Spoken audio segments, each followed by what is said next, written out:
আসসালামু আলাইকুম। আমার আনমনা ব্লগে আপনাদের সবাইকে স্বাগতম। নিয়ে এলাম একটি নতুন রেসিপি। আমার আজকের রেসিপি আলু ডিম আটা দিয়ে ফ্লেভার ফিউশন পকোড়া বাইটস। তো রেসিপিটি তৈরি করার জন্য যেসব উপকরণ লাগছে, প্রথমে একটি বলের ভিতর আমি একটি ডিম ফেটিয়ে নিচ্ছি। ডিমটা ফেটানো হয়ে গেলে এর ভিতর দিয়ে দিচ্ছি, এখানে সেদ্ধ করা দুটো আলু ছিল, ম্যাশ করে রেখেছিলাম। ম্যাশ করা আলুটা দিয়ে দিচ্ছি। দিলাম 1 কাপ আটা, দিয়ে দিচ্ছি পেঁয়াজ কুচি, ধনেপাতা কুচি আর কাঁচামরিচ কুচি।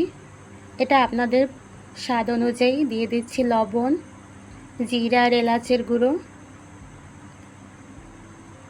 আর স্বাদ বাড়ানোর জন্য দিয়ে দিচ্ছি বিট লবণ। এখন সবগুলো উপকরণ মিলিয়ে একটা সফট ডো তৈরি করেছি। এখন একটা প্লেটে তেল ব্রাশ করে নিচ্ছি।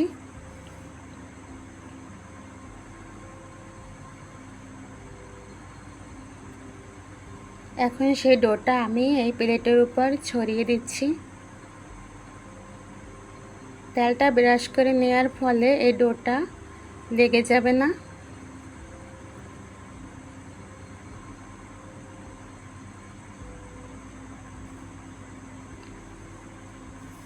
এটা চাইলে আপনারা ছোট ছোট বল আকারেও শেপ দিতে পারতেন।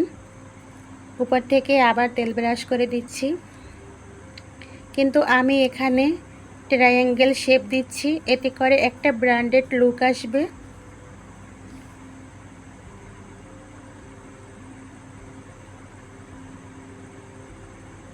আর তেলটা যদি ব্রাশ না করেন এগুলো কিন্তু প্লেটে লেগে থাকবে। এখন একটা প্যানে পর্যাপ্ত পরিমাণ তেল দিয়ে দিচ্ছি। তেলটা গরম হয়ে আসলে এগুলো ডুবো তেলে ভেজে নেব। মিডিয়াম হিটে এটা ফ্রাই করতে হবে যতক্ষণ না গোল্ডেন ব্রাউন হয়। একটা পাশ ব্রাউন হয়ে আসলে আবার অন্য পাশ উল্টে দেব। উল্টে পাল্টে ভেজে নিতে হবে। বাইরে থেকে থাকবে এটা ক্রিস্পি, ভেতরে সফট, একদম ব্র্যান্ডেড কন্ট্রাস্ট। এখন সবগুলো তেল ঝরিয়ে একটা প্লেটে নামিয়ে নিচ্ছি। আর এটি গরম গরম সসের সাথে পরিবেশন করবেন। অনেক মজা। আশা করি রেসিপিটি ভালো লেগেছে। রেসিপিটি দেখার জন্য সবাইকে ধন্যবাদ। আল্লাহ হাফেজ।